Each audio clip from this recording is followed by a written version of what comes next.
नमस्कार दोस्तों, स्वागत है आपका हमारे यूट्यूब चैनल सिविल जोन पर। मेरा नाम है दीपक सिंह बिष्ट। दोस्तों, हम टीएचडीसी का सिलेबस कवर करेंगे और आपकी डिमांड के आधार पर हम जो टीएचडीसी का सिलेबस है उसके जो ये टॉपिक हैं, piling technology, boring and CBM, bridge and it's foundation system and dam construction, ठीक है। तो ये हम कवर करने वाले हैं।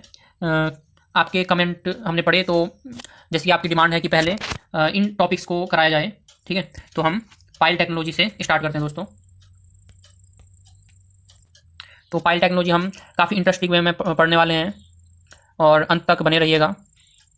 दोस्तों, एक बात मैं आपको बताना चाहता हूँ कि हम क्वालिटी पे ध्यान देंगे, क्वांटिटी पे नहीं, ठीक है। तो हो सकता है बहुत सारे दोस्त ये बोले कि डेटा बहुत कम है।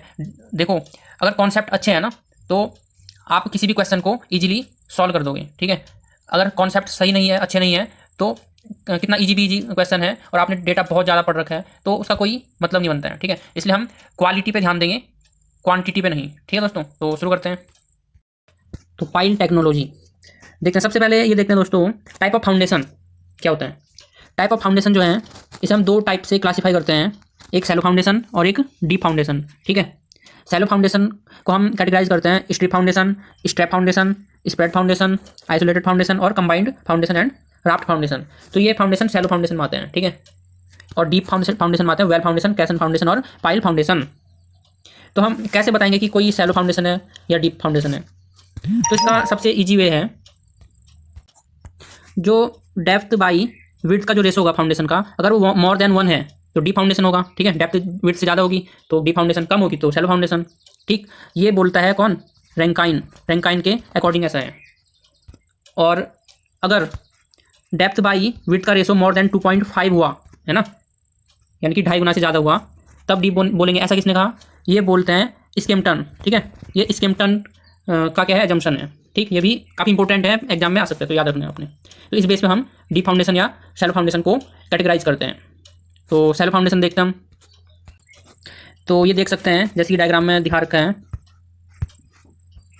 स्ट्रिप फुटिंग में क्या होती है? जो लेंथ होती है, लेंथ विड्थ से मोर देन बहुत ज़्यादा क्या होती है? काफ़ी अधिक होती है, ठीक है। यानी कि लेंथ बहुत ज़्यादा होती है विड्थ के कंपेयर में, तो उसे कहते हैं स्ट्रिप फुटिंग। यानी कि एक पतली एक क्या होती है? पट्टी भी बोल सकता है हिंदी में, ठीक है। यानी कि स्ट्रिप, समझ रहे हो ना, लेंथ ज़्यादा है विड्थ के कंपेयर में, तो उसे कहते हैं स्ट्रिप फुटिंग। दूसरा होता है एक आइसोलेटेड फुटिंग, जैसे कि आप देख सकते हैं। आइसोलेटेड फुटिंग किसको बोलेंगे? जब हमारी फुटिंग क्या होगी? सिंगल होगी, है ना। जैसे बहुत सारे कॉलम है तो सबकी फुटिंग सिंगल है, इंडिविजुअल है, तो उसको बोलते हैं आइसोलेटेड फुटिंग, ठीक है। जैसे कि आजकल कोरोना का पीरियड चल रहा है तो बोलते हैं ना कि आइसोलेशन में रख लो जो कोविड पॉजिटिव आ रहे हैं, तो यानी कि उसको सिंगल रखो, ठीक है। कोई उसके कॉन्टैक्ट में नहीं रहेगा, वो सिंगल रहेगा, तो वो चीज़ है, ठीक है। Isolated footing. नेक्स्ट है कंबाइंड फुटिंग में क्या होता है?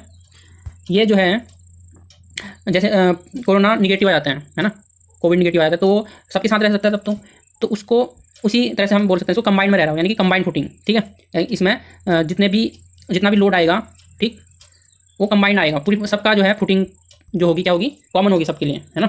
एक ही फुटिंग लेगी सबका लोड, तो ये हो गया कंबाइंड फुटिंग। बहुत सारे कॉलम इसी पे बेस्ड रहेंगे। फिर है स्प्रेड फुटिंग या ओपन फुटिंग भी बोलते हैं इसको, तो स्टेप वाइज होती है, ठीक है। स्प्रेड फुटिंग यानी कि इसमें विड्थ जो है वो कम होती रहती है। फुटिंग की विड्थ यह पहले मानो 90 सेंटीमीटर था, फिर 60 हो गया, फिर 50 हो गया, इस तरह से विड्थ जो है कम होती रहेगी, ठीक है। जैसे जैसे इसकी हाइट बढ़ेगी ऊपर की तरफ क्या होगी? विड्थ कम होती रहेगी, इसको कहते हैं स्प्रेड फुटिंग, यानी स्टेप वाइज होती है। फिर है एक होता है स्ट्रैप फुटिंग। इसमें क्या होता है? स्ट्रैप फुटिंग यानी कि दो आइसोलेटेड कॉलम है, मान लो एक ये है और एक ये है, ठीक है। दोनों को हम एक बीम से जोड़ देते हैं, दोनों की फुटिंग को, है ना, एक बीम के थ्रू जोड़ रहे हैं, तो इसलिए इस फाउंडेशन को हम बोलेंगे स्ट्रैप फुटिंग, ठीक है। दोनों कनेक्ट तो कर रहे हैं पर एक बीम के थ्रू कर रहे हैं। फिर आती है हमारी राफ्ट फाउंडेशन या राफ्ट फुटिंग बोलते हैं। तो इसमें क्या होता है? पूरे एरिया में क्या करते हैं? जितना भी एरिया होगा पूरे में फुटिंग हम बिछा देते हैं, है ना। तो जब एरिया की रिक्वायर्ड जो होती है 50% से ज़्यादा होती है ना, मतलब जितना हमें एरिया चाहिए वो क्या है? जो हमारा प्लॉट एरिया है उसके 50% एरिया से ज़्यादा में अगर हमें फुटिंग डालने की ज़रूरत पड़ रही है, तब हम क्या करते हैं? इस केस में पूरे में ही हम फुटिंग डाल देते हैं, ठीक है। तो यानी कि पूरे प्लॉट में डाल देंगे, उसी को कहते हैं राफ्ट फाउंडेशन। तो काफ़ी बार एग्जाम में ये क्वेश्चन पूछा जाता है कि कब हम डालते हैं? जब 50% से ज़्यादा के एरिया में फुटिंग की रिक्वायरमेंट हो। तो आजकल जो हैवी लोडेड स्ट्रक्चर होते हैं जैसे बिल्डिंग, तो उनमें काफ़ी यूज होती है फाउंडेशन, टनल में भी होती है, ठीक है। तो दोस्तों ये शैलो फाउंडेशन हो गई। अब है डीप फाउंडेशन। डीप फाउंडेशन में हमारा सबसे पहले आता है वेल फाउंडेशन। वेल फाउंडेशन क्या होता है, जैसे कि आप डायग्राम में देख सकते हैं कुछ इस तरह से वेल फाउंडेशन होती है, ठीक है। तो parts of a well foundation जैसे गिवन है इसमें, ये क्या है, ये वॉल है दोस्तों, ठीक है, स्टेनिंग बोलते हैं इसको, ठीक है। यानी कि ये ब्रिक मैसनरी की भी हो सकती है, आरसीसी की भी हो सकती है, और अदर मटेरियल जैसे टिम्बर है उसकी भी हो सकती है, ठीक। और जो इसके बीच में है ये क्या है, ये इसमें हम सैंड फिलिंग कर देते हैं इस वाले पोर्शन में, ठीक है दोस्तों। तो ये सैंड फिलिंग हो जाती है यहाँ पे। और जो वॉल है, जो स्टेनिंग है, ये नीचे से इस शेप में रहती है, टेपर टाइप की रहती है थोड़ी, यानी कि इसमें कटिंग एज बोलते हैं इसको, ठीक है दोस्तों।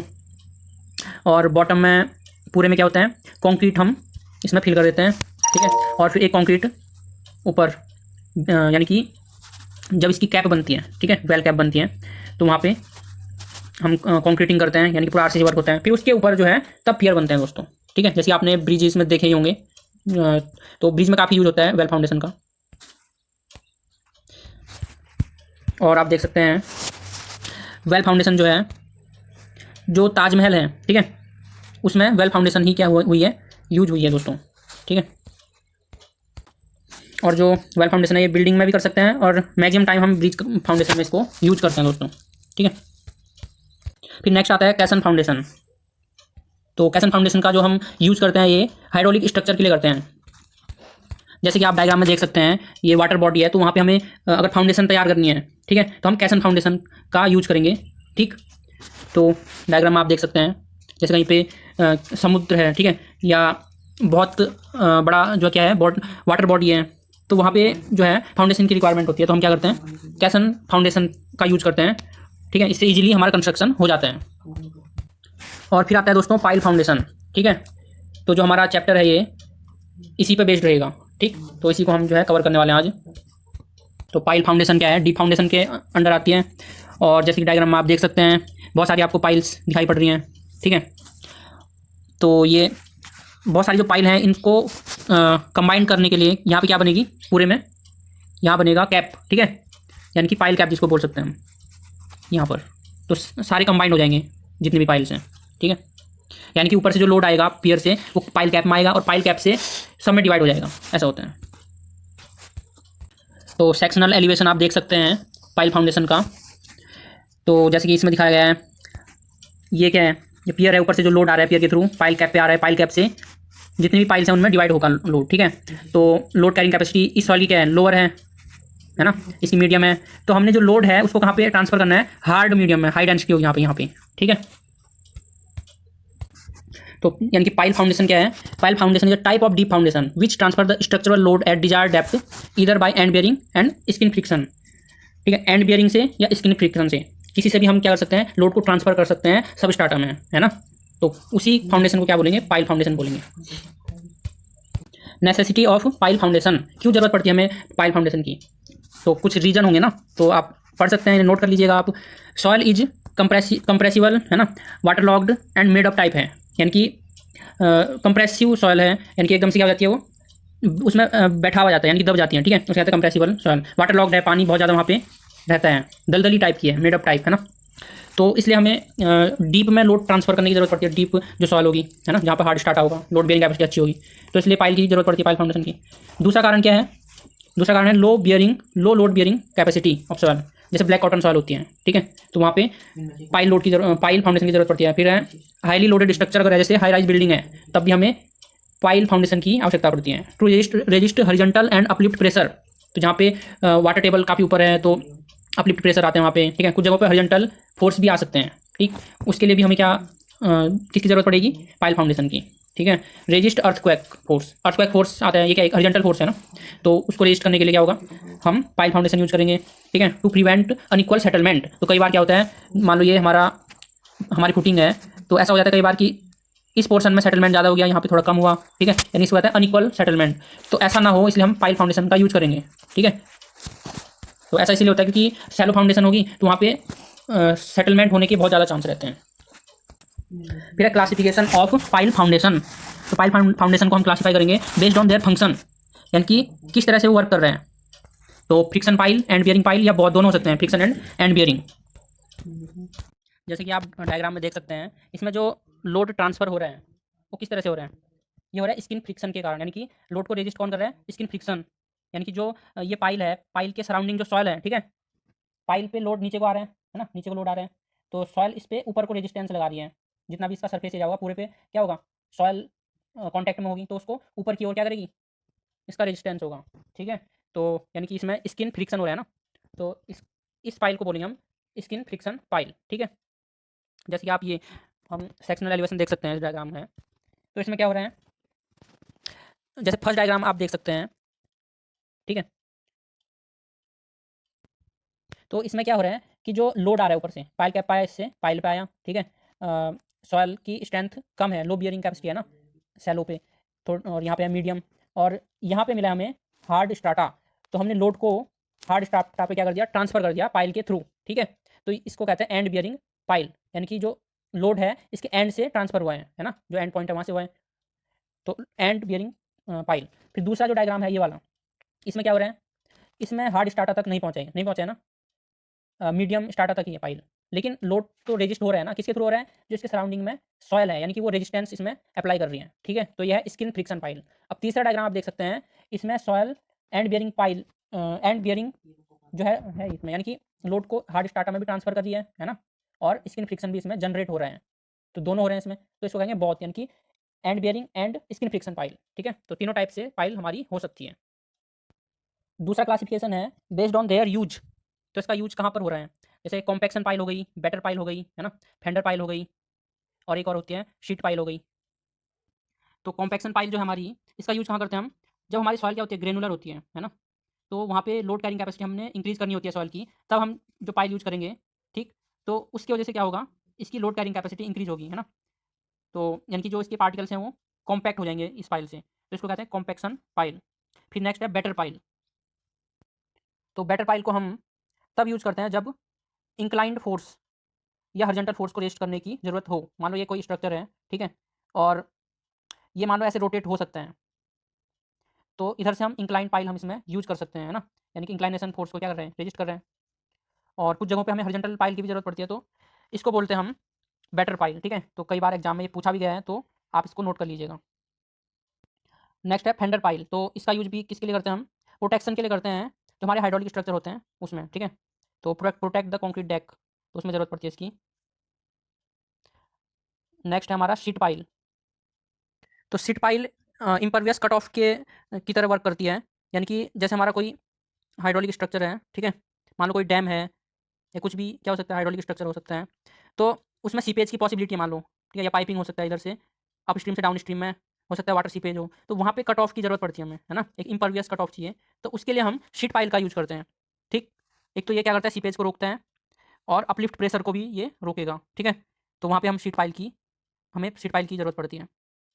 ये कोई लोड ट्रांसफर नहीं करती है, केवल क्या करती है, एक इम्परवियस कट ऑफ की तरह वर्क करती है। ठीक है, फिर नेक्स्ट है classification of piles based on their installation, हम पाइल को इंस्टॉल करते हैं तो उसके बेस पे ड्राइवन पाइल और बोर्ड पाइल, तो दोनों में क्या अंतर है। ड्राइवन पाइल में दोस्तों क्या होता है कि ये अर्थ है, ठीक है, हमने एक पाइल उठाई, ठीक, उसको उस पर लोड हमने क्या किया, लोड ट्रांसफर किया, यानी इम्पैक्ट लोड डाला, जिसके कारण ये क्या होगी, जैसे हम एक नेल होती है, यानी कील जो होती है, उसको दीवार में क्या करते हैं हम, ड्राइव करते हैं एक तरीके से। ठीक है, एक हथौड़े से उसको दीवार पे धंसाते हैं, उसी तरह से इसको भी, पाइल को भी क्या करते हैं हम, अर्थ में हम इसको धंसाते हैं या ड्राइव करते हैं। ठीक, इम्पैक्ट लोड ऊपर से आएगा इसमें, है ना, इम्पैक्ट लोड किससे आ सकते हैं, हैमरिंग करेंगे, है ना, तो दो तरह के हैमर हो सकते हैं, एक तो हो सकता है हमारा ड्रॉप हैमर, और एक हो सकता है स्टीम हैमर।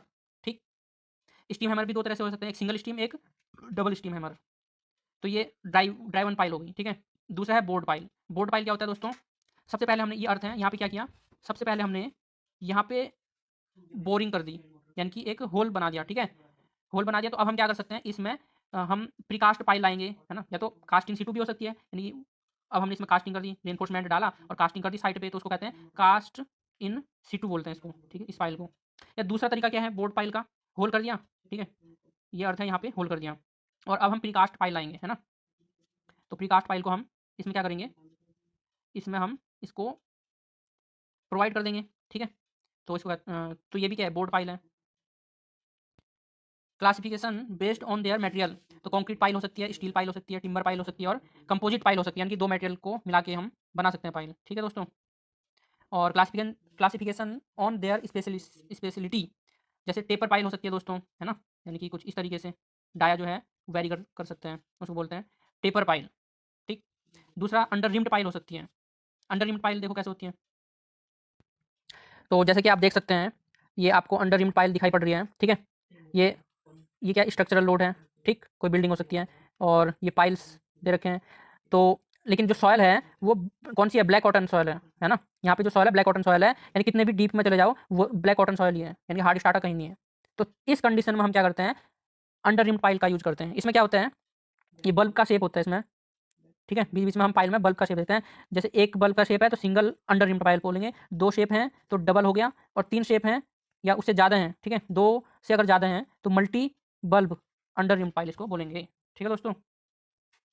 और स्टेप्ड पाइल और बैंड पाइल, तो ये इतना इंपॉर्टेंट नहीं है, लेकिन पता होना चाहिए कि ये भी क्या है, पाइल के ही टाइप हैं।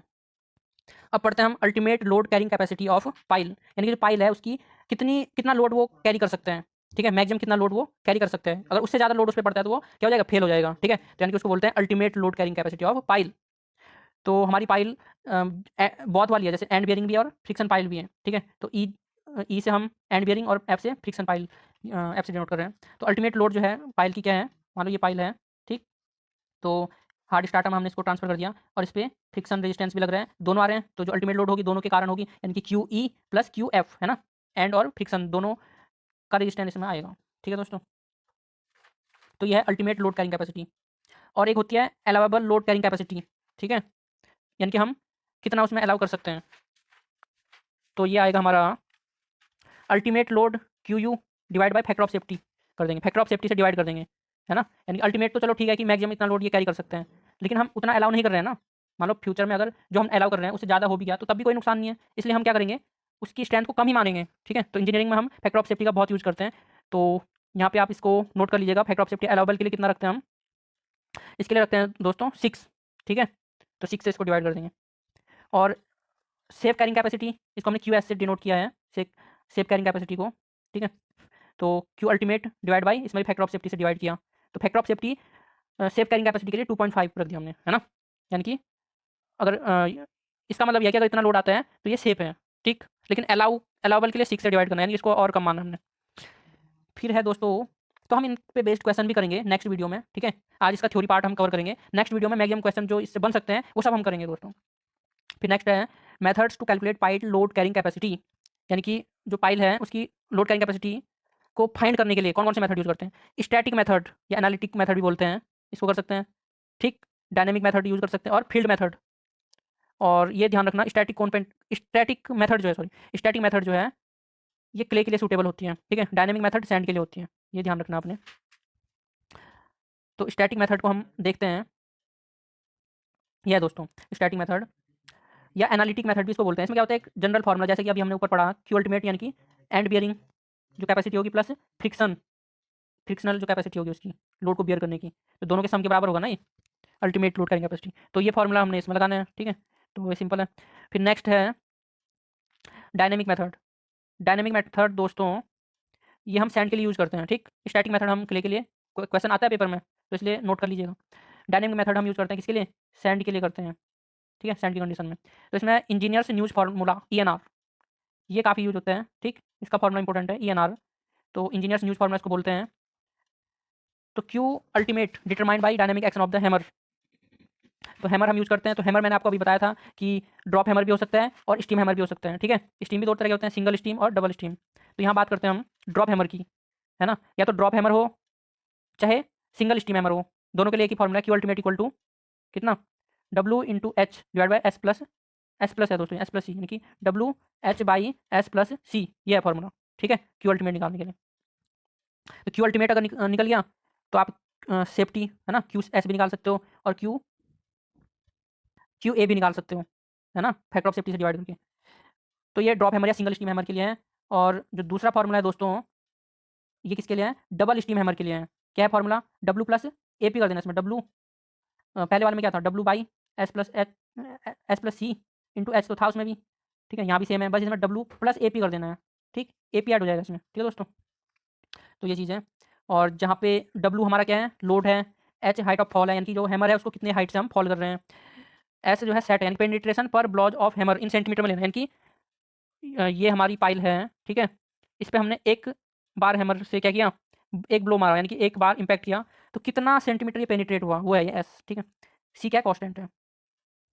तो ये पॉइंट इंपॉर्टेंट है दोस्तों पेपर के लिए कि सी इक्वल टू 2.5 सेंटीमीटर लेंगे हम किसके केस में, ड्रॉप हैमर या सिंगल स्टीम हैमर के केस में, और सी को हम 0.25 सेंटीमीटर लेंगे किसके केस में, डबल स्टीम हैमर के केस में दोस्तों। तो बहुत ही इंपॉर्टेंट है, आप इसको याद रखिएगा, ठीक है। तो इसीलिए मैं कह रहा हूँ हमें क्वालिटी पे ध्यान देना है, क्वांटिटी पे नहीं। तो इसलिए आपको ये दोनों चीज़ें क्लियर पता होनी चाहिए कौन सा किसके लिए है, ठीक। और तीसरा मेथड जो हमारा है यह फील्ड मेथड। तो फील्ड मेथड में हमारा एसपीटी यानी कि स्टैंडर्ड पेनिट्रेशन टेस्ट आता है, तो इसको हम फाउंडेशन इंजीनियरिंग में कवर कर लेंगे। तो सेम है दोनों टेस्ट। सीपीटी यानी कौन पेनिट्रेशन टेस्ट, इसे भी हम फाउंडेशन इंजीनियरिंग जब पढ़ेंगे तो तब हम कवर कर लेंगे। और प्लेट लोड टेस्ट, ये तीनों हम कवर कर लेंगे, ठीक है। और एक टर्म आती है दोस्तों पाइल फाउंडेशन में, निगेटिव स्किन फ्रिक्शन। तो क्या होती है, negative skin friction is a condition which is found when the soil surrounding the piles settles more than the piles itself. यानी कि जो सराउंडिंग ये पाइल है, पाइल के सराउंडिंग में जो सॉइल है ये क्या कर रही थी, रेजिस्ट कर रही थी ना ऊपर को, लोड को क्या कर रही थी, अपोज कर रही थी लोड का। लेकिन जब क्या हो जाए, पाइल तो नीचे को जा रही है ना, पाइल तो नीचे, पाइल की टेंडेंसी क्या है नीचे जाने की, और सॉइल भी नीचे ही जाए, ठीक है, तो वहाँ पे स्किन फ्रिक्शन जनरेट होगा, नहीं होगा। तो यानी कि निगेटिव स्किन फ्रिक्शन बोलेंगे इस केस को, ठीक।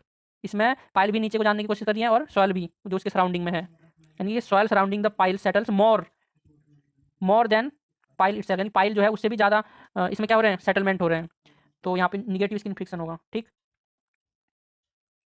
इसमें नीचे को आएगा फ्रिक्शन, ठीक है। तो इसको कहते हैं निगेटिव स्किन फ्रिक्शन। तो observe in loose surrounding soil, जहाँ पे लूज सॉइल होती है वहाँ पे दिखाई पड़ती है ये, है ना। It may be developed in case of, किस केस में ये हो सकता है ऐसा, तो sudden increase of the surcharge over the surrounding soil, जो सराउंडिंग सॉइल है उसके ऊपर अचानक से क्या आ जाए, सर्चर बहुत ज़्यादा लोड आ जाए, लाई लोड जो होते हैं वो आ जाए, तो उसके कारण सडन क्या हो जाता है वहाँ पे, सडन लोड आ गया ना, तो उसके कारण हो सकता है ऐसा, ठीक है। और sudden drop of water table, जो जमीन का वाटर टेबल है वो एकदम से क्या हो जाए, ड्रॉप हो जाए, तो उससे भी क्या हो सकते हैं, निगेटिव स्किन फ्रिक्शन।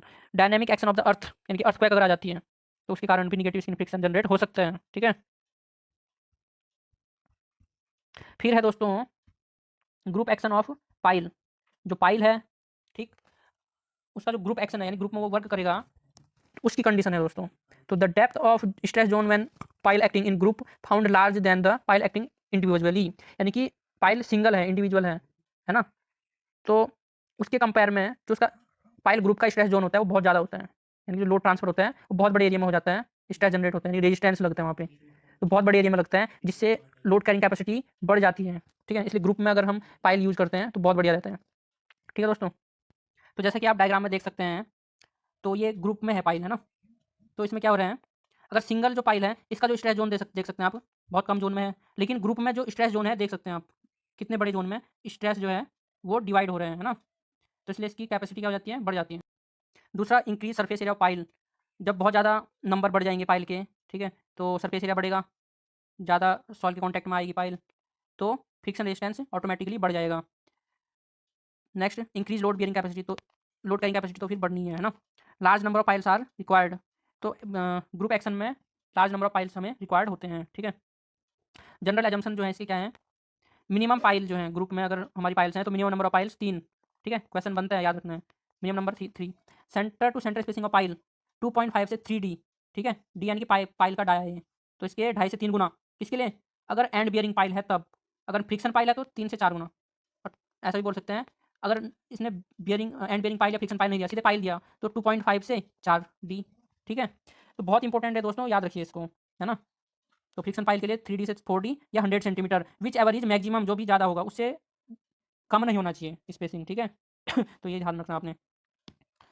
फिर है group efficiency of pile, group efficiency क्या होती है, नीटा से डिनोट करते हैं ना इसको, NG, ग्रुप में जो एफिशिएंसी होगी, जैसे आप पढ़ रहे हैं, ठीक है, आप एग्जाम देंगे, क्वेश्चन सॉल्व करेंगे, ठीक, तो क्या होगा, आपका आउटपुट होगा ना, आपने इनपुट दिया तो अ, उस इनपुट से आउटपुट कितना निकला, वही तो एफिशिएंसी हुई आपकी।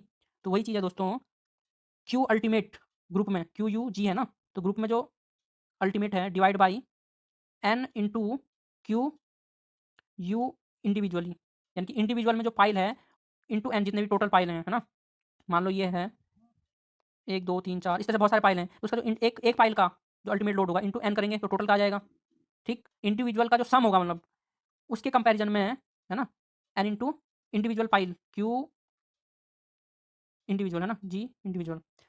तो टोटल इंडिविजुअल का जो सम होगा उसके कंपैरिजन में ग्रुप, पूरे ग्रुप जो पाइल पाइल ग्रुप है उसकी एफिशिएंसी कितनी है, वो कितना लोड कैरी कर सकते हैं, उसी को कहते हैं ग्रुप एफिशिएंसी ऑफ पाइल। ठीक है दोस्तों, इंटू 100 कर देंगे, परसेंट में आ जाएगा। तो दो केस हो सकते हैं इसके, है ना, एक सैंड के लिए और एक क्ले के लिए। तो सैंड के लिए जो है दोस्तों एफिशिएंसी मोर देन 100% रहती है हमेशा, है ना, मोर देन 100% मतलब ग्रुप में जो पाइल होगी, सैंड अगर है, सॉयल वहाँ पे सैंड है तो ग्रुप में ज़्यादा आएगी, ठीक। और क्ले के केस में एफिशिएंसी ज़्यादा भी हो सकती है, बराबर भी हो सकती है, लेस भी हो सकती है, based on their surrounding condition, तो वहाँ की सॉइल की कंडीशन के बेस्ड पे होगा ये, ठीक है। लेकिन सैंड के केस में हमेशा 100% से ज़्यादा ही होगी एफिशिएंसी। ठीक है दोस्तों, तो दोस्तों पाइल टेक्नोलॉजी का जो पूरा टॉपिक है हमने क्या कर लिया है, कवर कर लिया है ना। तो ये वीडियो आपको कैसी लगी आप कमेंट बॉक्स में हमें बता सकते हैं। लाइक कीजिए, सब्सक्राइब कीजिए और अपने ज़्यादा से ज़्यादा दोस्तों को शेयर कीजिए ताकि सभी को इनका फायदा हो, ठीक है। और नेक्स्ट वीडियो में हम क्या करेंगे, पाइल टेक्नोलॉजी के जितने भी मैक्सिमम क्वेश्चन हो सकते हैं वो हम कवर करेंगे, ठीक है। जो भी एग्जाम में आने की पॉसिबिलिटीज होंगी या जो पहले आ रखे होंगे प्रीवियस ईयर में, तो वो सब हमने कवर करना है नेक्स्ट वीडियो में, ठीक है। तो घर में रहिए, सुरक्षित रहिए और इसी तरह वीडियोज को देखते रहिए और अपनी मेहनत जारी रखिए। फिर मिलेंगे नेक्स्ट वीडियो में, तब तक के लिए बहुत बहुत धन्यवाद।